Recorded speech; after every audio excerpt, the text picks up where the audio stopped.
Controversy in Utah after a couple brought a Betsy Ross flag to a Major League Soccer game, only for stadium employees to order them to take the flag down or be ejected from the game. The couple is now responding to the controversy with, understandably, some confusion. He asked me, he's like, so what's the purpose of the flag? I was like, well, because we love America. When people see me or Diana with this flag, I hope they can understand that it's about the freedoms we have here in America.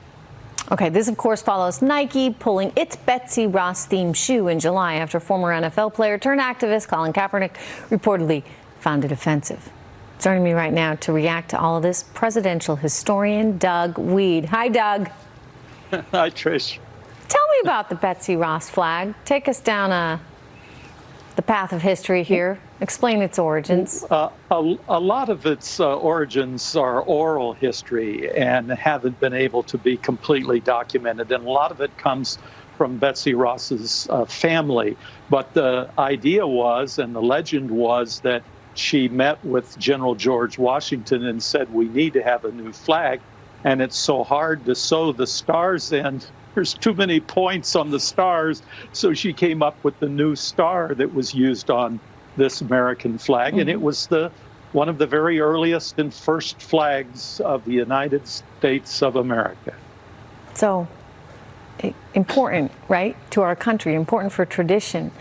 And yet, you know, now it's not being allowed on sneakers. It's not being allowed in stadiums. What's that about? Yeah, you know, I laugh about it, and I shouldn't laugh about it because this is really bad. This is serious. George Orwell said, a great axiom, he said, he who controls the past controls the future. And then he added this point, he who controls the present controls the past. So what is going on right now is a battle for the present. What will students be taught in school today? Not what really happened, but what are they going to be told happened? What are we going to tell people that go into soccer stadiums in Utah, of all places?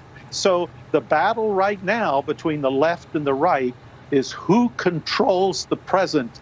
And if it's the left, they're going to quickly move on campuses and in schools to re-educate about the past, and that means they'll control the future, according to George Orwell. So you hate everything about the past? I mean, you know the hatred for Christopher Columbus, and you know how Christopher Columbus Day is being renamed by certain groups.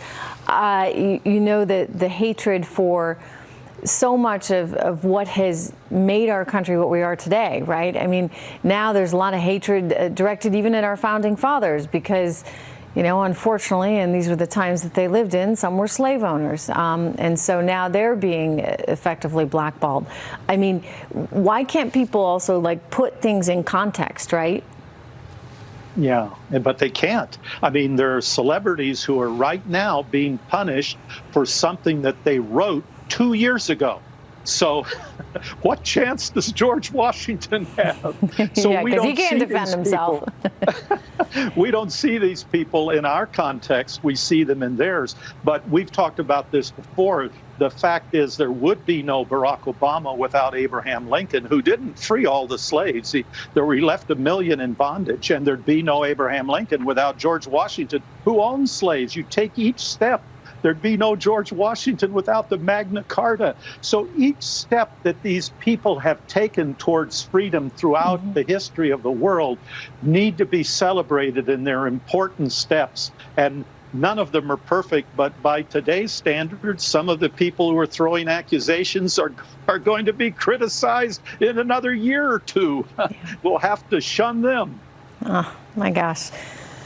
Weird moment in time for sure, but critical and important. Scary. And I think it's important for people to speak up for what they believe is right. Doug, it's good to see you. Thank you so much. All right, coming up, everyone, a very special little guest.